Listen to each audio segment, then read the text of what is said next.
Social media की चमकदार दुनिया अक्सर सच्चाई से ज्यादा भ्रम रचती है। यहाँ रिश्ते शब्दों से बनते हैं, तस्वीरों से सजते हैं और झूठ की बुनियाद पर खड़े होकर भी सच्चे लगते हैं। लेकिन जब ये भ्रम टूटता है तो उसके नीचे दबे सच कई बार खून में रंगे मिलते हैं। ये कहानी भी कुछ ऐसी ही है, एक ऐसे रिश्ते की जो स्क्रीन पर शुरू हुआ और एक फ्लैट के फर्श पर खत्म। 19 जनवरी 2016 की दोपहर बंगलुरु के काडुगोड़ी इलाके में स्थित महावीर किंज अपार्टमेंट के मुख्य गेट पर जब एक युवक पहुंचा तो घड़ी में 12:15 बज रहे थे। वो आत्मविश्वास से भरा हुआ था, जैसे उसे पता हो कि उसे कहां जाना है और क्यों। सिक्योरिटी गार्ड ने उसे रोककर औपचारिक सवाल पूछा, किससे मिलना है? उसने बिना झिझक जवाब दिया, चौथी मंजिल पर रहने वाली कुसुम सिंगला से मिलने आया हूं। मैं उनका रिश्तेदार हूं, हरियाणा से आया हूं। उसकी आवाज में एक सहजता थी, एक भरोसा था, जिसने गार्ड को ज्यादा सवाल पूछने का मौका ही नहीं दिया। फिर भी नियम के अनुसार इंटरकॉम से ऊपर फोन किया गया।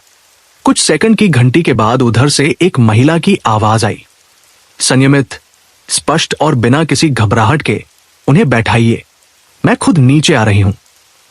कुछ ही मिनटों में वह महिला सामने थी। कुसुम सिंगला, करीब 30 वर्ष की, आत्मविश्वास से भरी, आकर्षक व्यक्तित्व वाली महिला। उसकी चाल में ठहराव था, चेहरे पर सादगी और आंखों में एक हल्की जिज्ञासा। जैसे ही उसकी नजर उस युवक पर पड़ी, उसने ध्यान से उसे देखा। उसके चेहरे पर पहचान का कोई भाव नहीं था। मिस्टर सुखवीर सिंह, उसने हल्के संदेह के साथ पूछा। युवक तुरंत खड़ा हो गया। मुस्कुराते हुए उसने हाथ आगे बढ़ाया, जी, और आप मिस कुसुम सिंगला? दोनों के हाथ मिले। उस स्पर्श में औपचारिकता से ज्यादा कुछ था, एक अनदेखा भरोसा जो शायद कुछ दिनों की बातचीत ने पैदा कर दिया था। सिक्योरिटी गार्ड्स ने यह दृश्य देखा और सहज ही मान लिया कि यह कोई खास रिश्ता है। कुसुम ने खुद विजिटर रजिस्टर उठाया और उसमें उस युवक का विवरण अपने हाथों से दर्ज किया, नाम, पता, मोबाइल नंबर। यह एक छोटा सा कदम था, लेकिन यही बाद में जांच की सबसे महत्वपूर्ण कड़ी बनने वाला था। इसके बाद दोनों लिफ्ट की ओर बढ़े। लिफ्ट का दरवाजा बंद हुआ और कुछ सेकंड में वह चौथी मंजिल पर खुला, जहां एक ऐसा दृश्य उनका इंतजार कर रहा था जो कुछ घंटों बाद एक अपराध स्थल बन जाएगा। कुसुम सिंगला पंजाब की रहने वाली थी, लेकिन पिछले कुछ समय से बंगलुरु में रह रही थी। पेशे से वो एक सॉफ्टवेयर इंजीनियर थी, समझदार, आत्मनिर्भर और आर्थिक रूप से मजबूत। लेकिन उसकी जिंदगी में एक खालीपन था जो किसी भी सफलता से नहीं भर पा रहा था।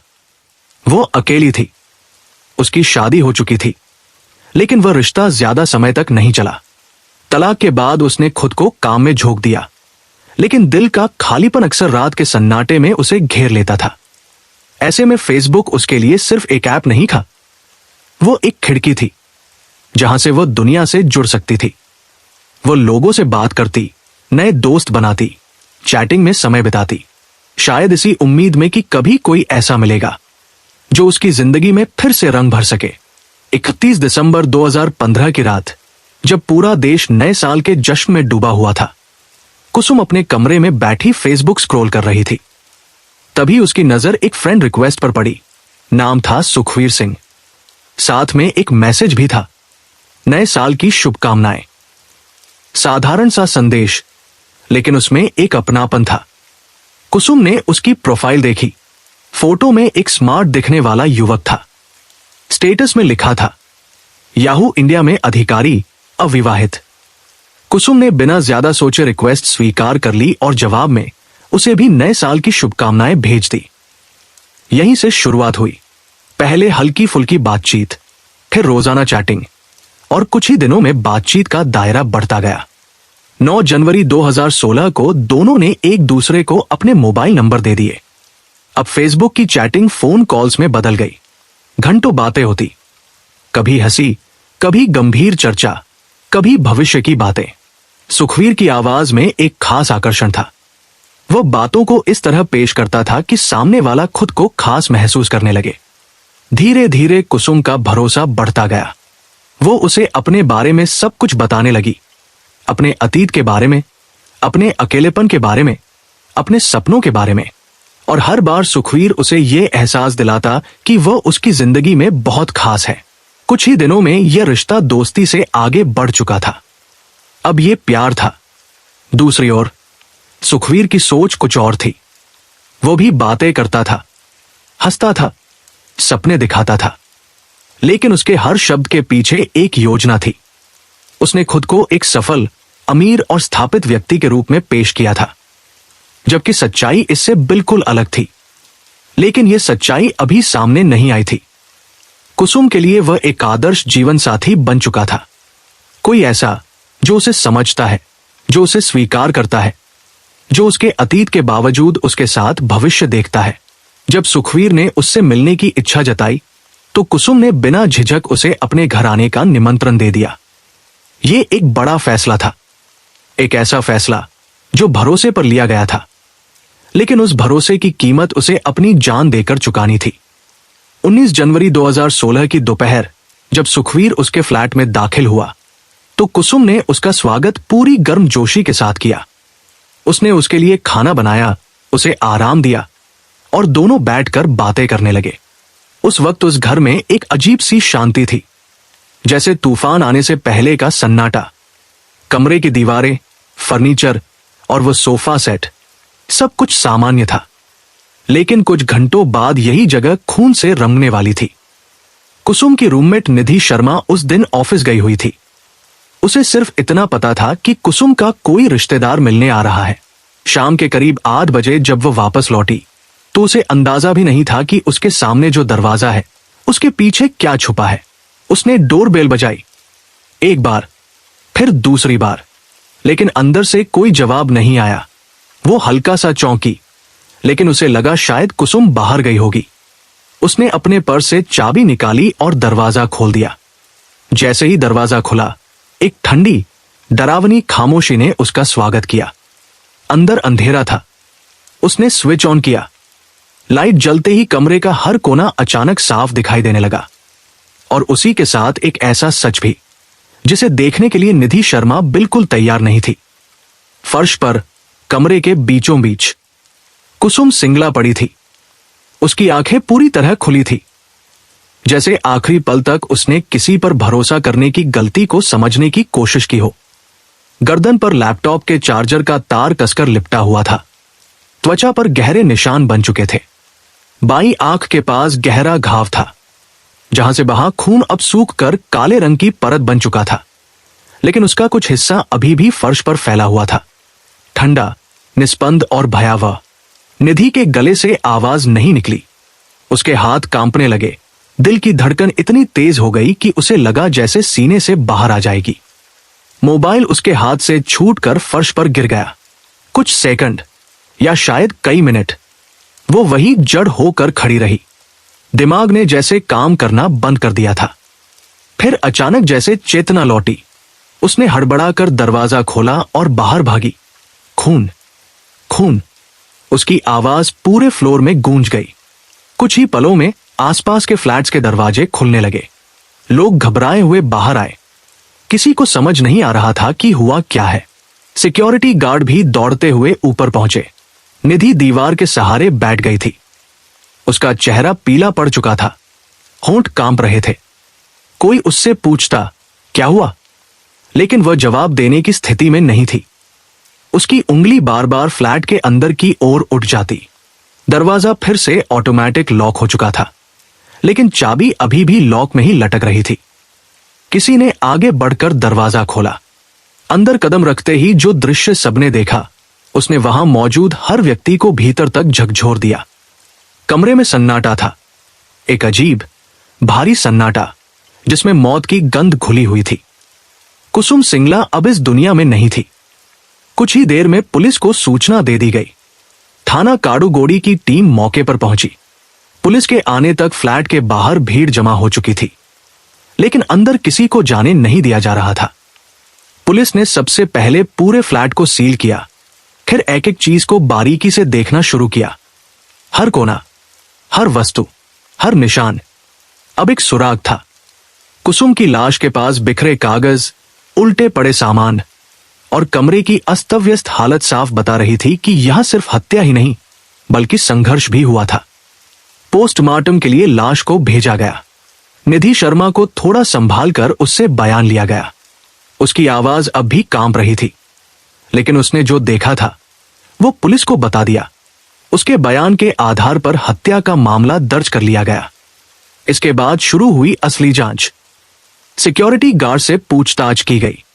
पहले तो वे घबराए हुए थे, लेकिन धीरे धीरे उन्होंने जो बताया वो जांच की दिशा तय करने वाला था। मैडम का एक रिश्तेदार आया था। नाम था सुखवीर सिंह। एक गार्ड ने कहा वो दोपहर में आया था। मैडम खुद नीचे आकर उसे लेकर गई थी। खैर, पुलिस अधिकारी ने पूछा। करीब 3 बजे के आसपास वह नीचे आया, लेकिन मुख्य गेट से नहीं गया, छोटे गेट से बाहर निकल गया। उसके पास कुछ था। जी, उसने मैडम का लैपटॉप बैग कंधे पर टांगा हुआ था। यह सुनते ही पुलिस की नजरें तेज हो गई।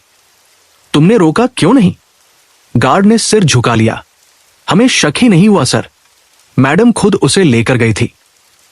उन्होंने खुद ही रजिस्टर में एंट्री की थी। हमें लगा वो कोई बहुत करीबी है। ये एक बड़ी चूक थी। अगर उस समय उसे रोका गया होता तो शायद कुसुम जिंदा होती। विजिटर रजिस्टर मंगवाया गया। उस पन्ने पर कुसुम की लिखावट में दर्ज था। नाम सुखबीर सिंह, पता हथीन, पलवल, हरियाणा। मोबाइल नंबर, ये एक महत्वपूर्ण सुराग था। पुलिस ने तुरंत उस नंबर पर कॉल किया, लेकिन फोन बंद था। अब जांच और गंभीर हो गई।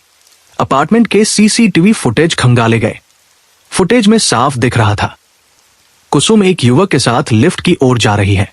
वही युवक, वही चेहरा जिसे गार्ड्स ने सुखवीर बताया था। कुछ देर बाद वही युवक अकेले नीचे आता है। उसके चेहरे पर कोई घबराहट नहीं थी।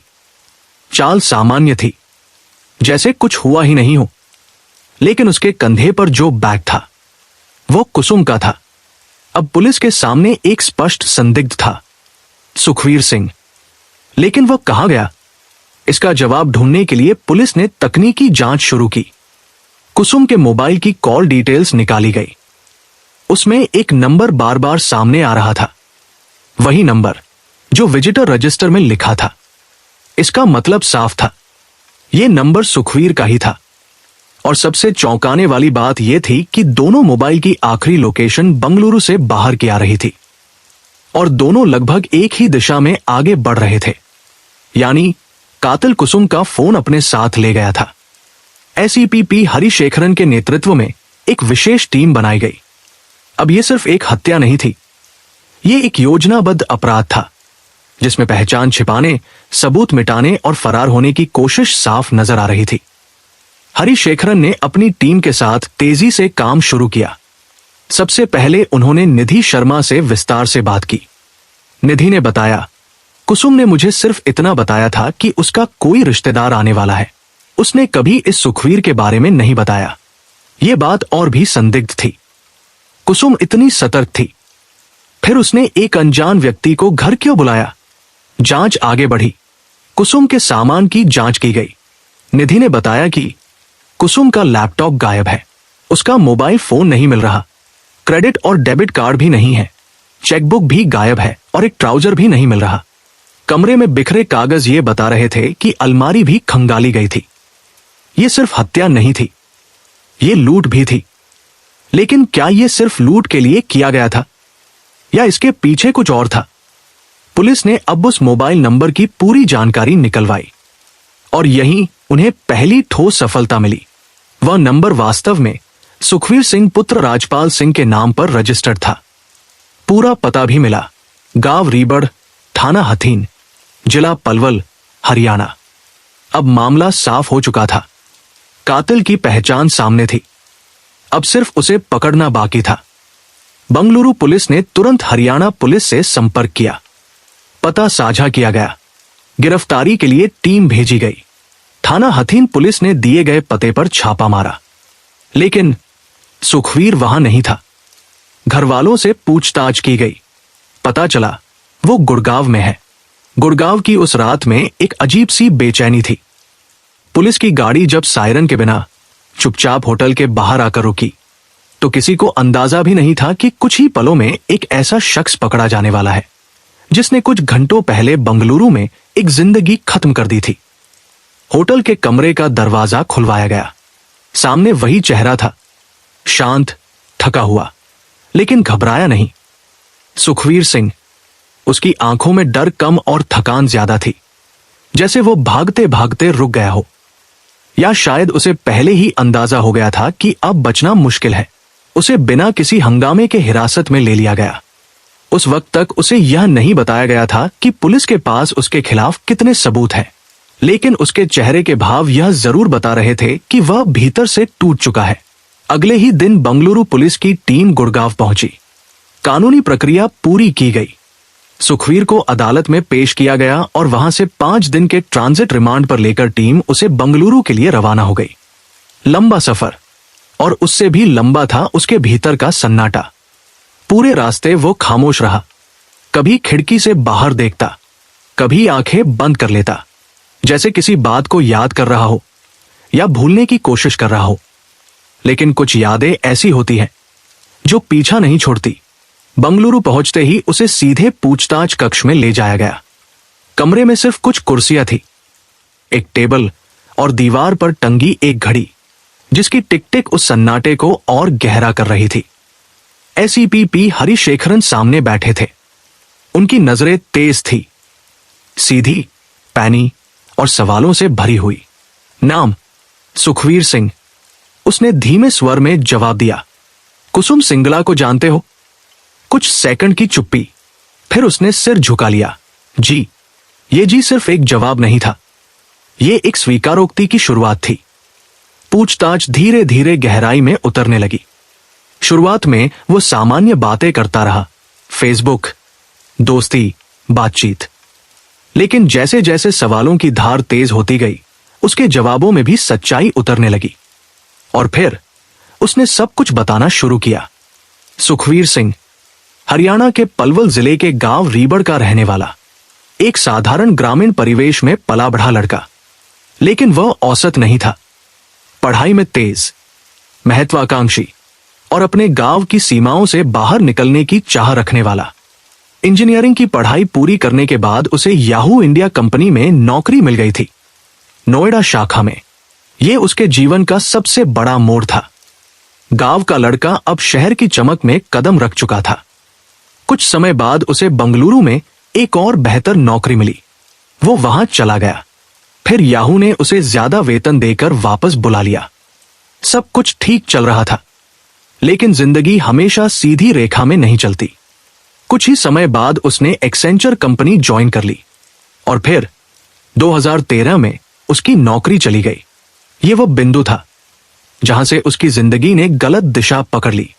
नौकरी जाने के बाद उसके पास न कोई स्थिर आय थी, न कोई ठोस योजना। दिन बीतने लगे, महीने गुजरने लगे, लेकिन नई नौकरी नहीं मिली। धीरे धीरे आत्मविश्वास टूटने लगा और इसी खालीपन को भरने के लिए उसने सोशल मीडिया का सहारा लिया। फेसबुक उसकी दुनिया बन गया।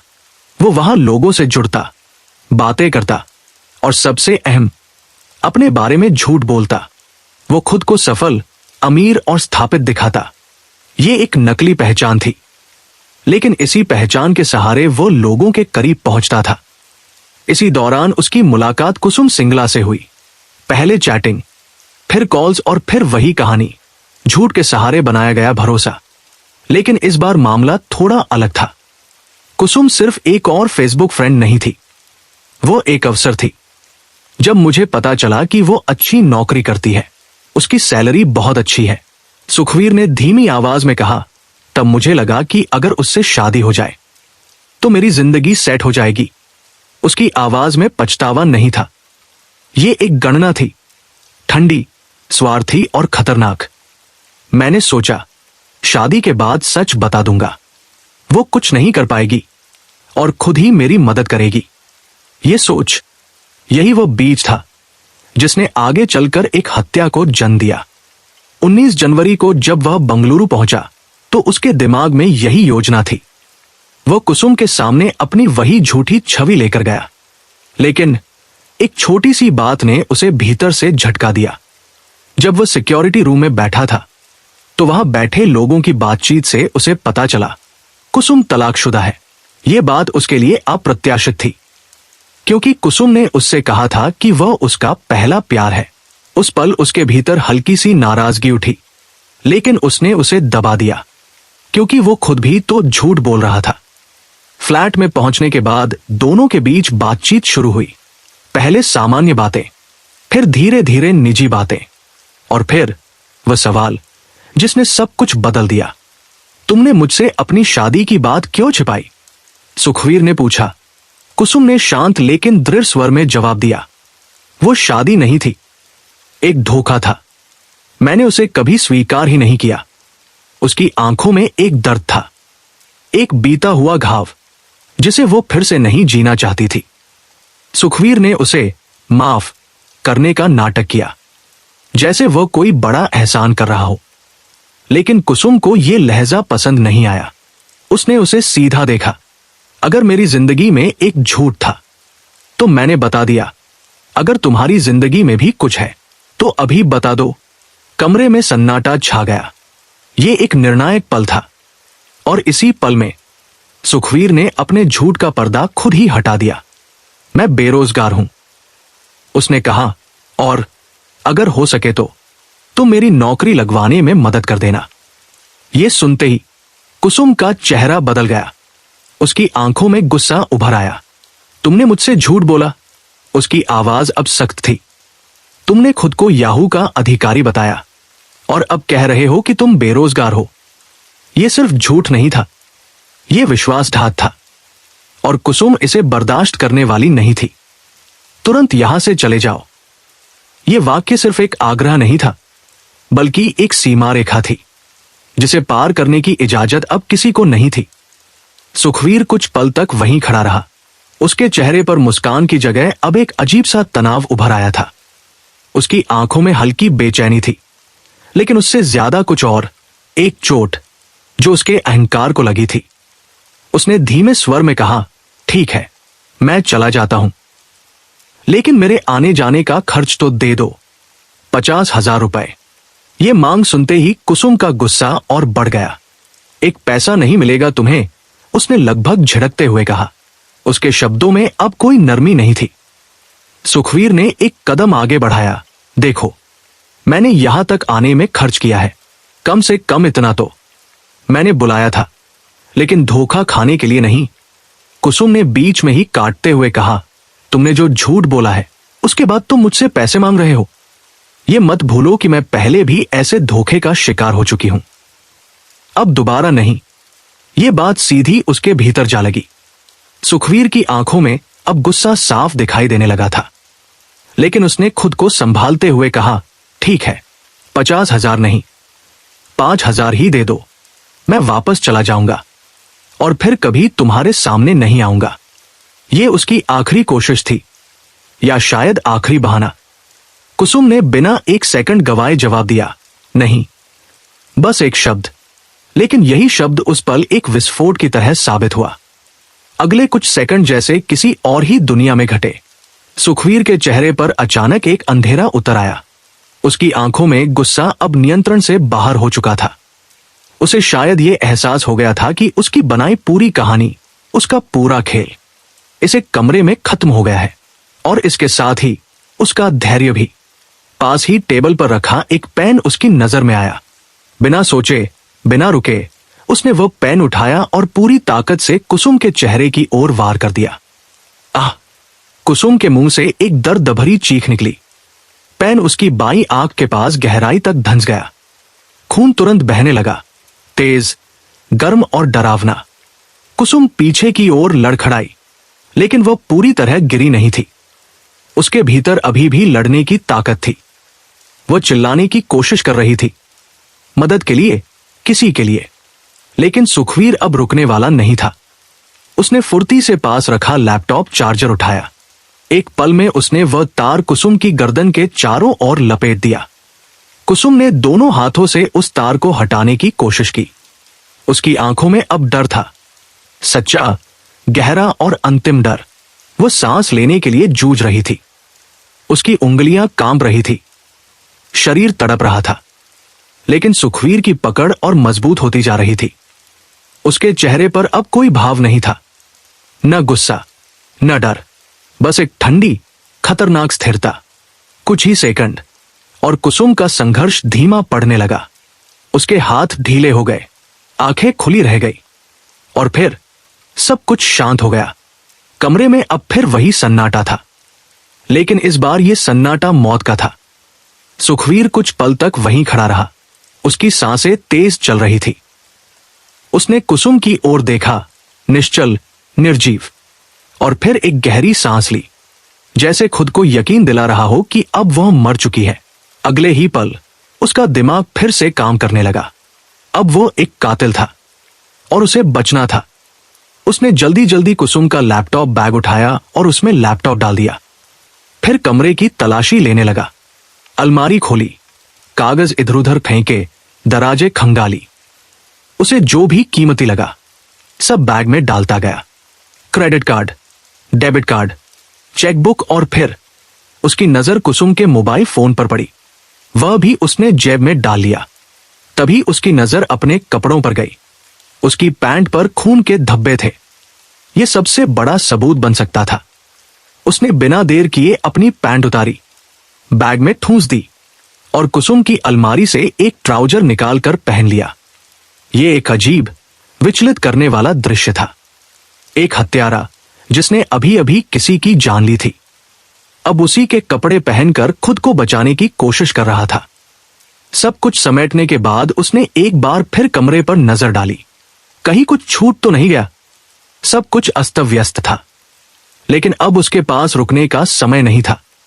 वह दरवाजे की ओर बढ़ा, दरवाजा खोला और बिना किसी घबराहट के बाहर निकल गया, जैसे कुछ हुआ ही नहीं। लिफ्ट से नीचे उतरा। सिक्योरिटी गार्ड्स ने उसे देखा, लेकिन रोका नहीं, क्योंकि कुछ घंटों पहले वही व्यक्ति कुसुम के साथ अंदर गया था और अब वो उसके सामान के साथ बाहर जा रहा था। उन्हें क्या पता था कि उस बैग में सिर्फ सामान नहीं, एक हत्या का सच भी छुपा है। अपार्टमेंट से बाहर निकलते ही सुखवीर ने राहत की सांस ली, लेकिन उसका काम अभी खत्म नहीं हुआ था। कुछ दूरी पर जाकर उसने कुसुम का मोबाइल निकाला। उसने बैंक के कस्टमर केयर पर कॉल किया। अपनी पहचान छुपाते हुए उसने कहा, मैं पिन भूल गया हूं, नया पिन चाहिए। कुछ प्रक्रिया के बाद उसे नया पिन मिल गया। अब उसके पास सिर्फ पैसे निकालने का रास्ता नहीं था, बल्कि भागने का जरिया भी था। उसने एटीएम से 10,000 रुपए निकाले, फिर बंगलुरु से निकल गया, दिल्ली पहुंचा और वहां से 30,000 रुपए और निकाले। उसके बाद वो गुड़गांव पहुंचा, एक होटल में कमरा लिया। उस होटल के कमरे में दाखिल होते समय सुखवीर सिंह के चेहरे पर एक अजीब सा संतोष था, जैसे उसने कोई बड़ी बाजी जीत ली हो। कमरे का दरवाजा बंद करते ही उसने गहरी सांस ली। बाहर की दुनिया से कटकर वो अब एक बंद जगह में था, जहां उसे लगा कि कुछ समय के लिए वो सुरक्षित है, लेकिन यह सुरक्षा सिर्फ एक भ्रम थी। कमरे में हल्की पीली रोशनी जल रही थी।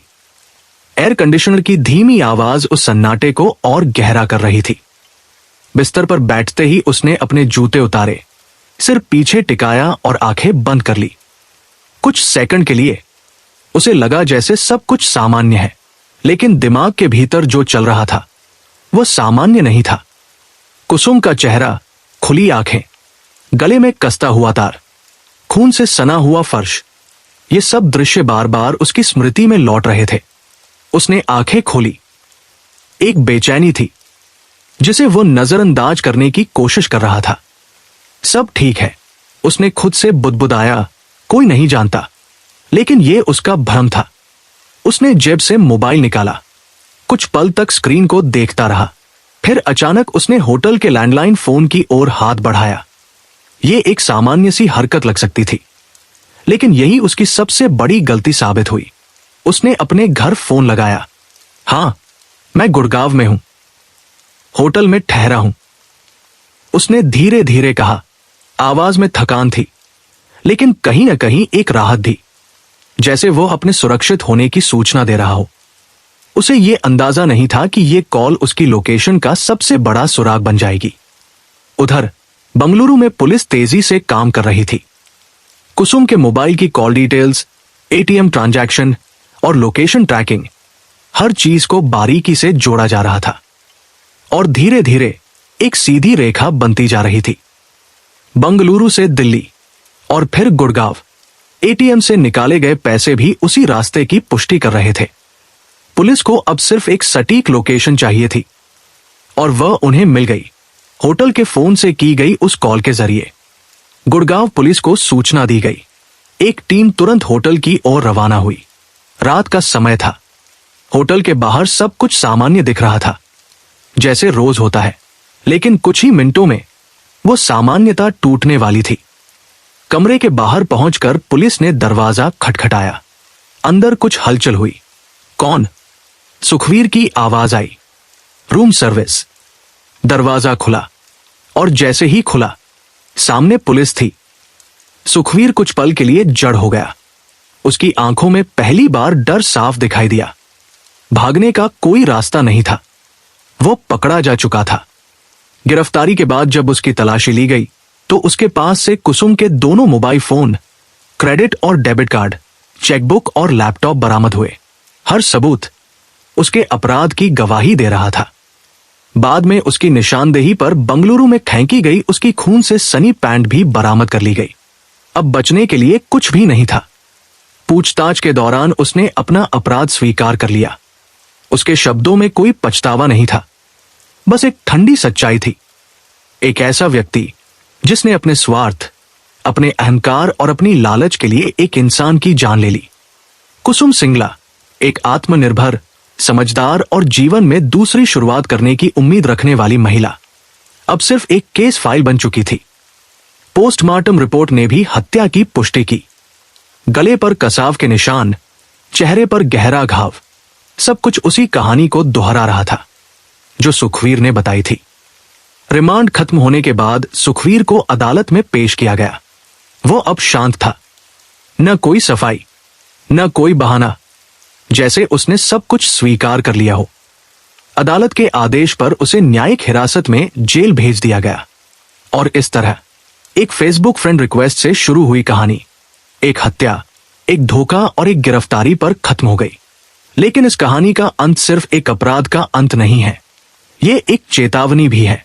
सोशल मीडिया की दुनिया में बने रिश्ते अक्सर सच्चाई से दूर होते हैं, जहां शब्दों के पीछे चेहरे छिपे होते हैं और भरोसे के पीछे इरादे।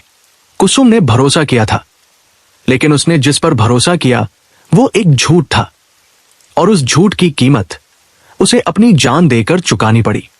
ये कहानी यहीं खत्म नहीं होती, क्योंकि हर बार जब कोई अनजान प्रोफाइल स्क्रीन पर उभरती है तो कहीं ना कहीं इस कहानी की परछाई फिर से जन्म लेती है।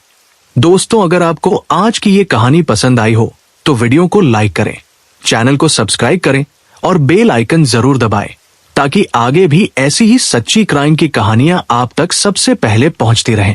मिलते हैं अगली कहानी में, तब तक के लिए नमस्कार।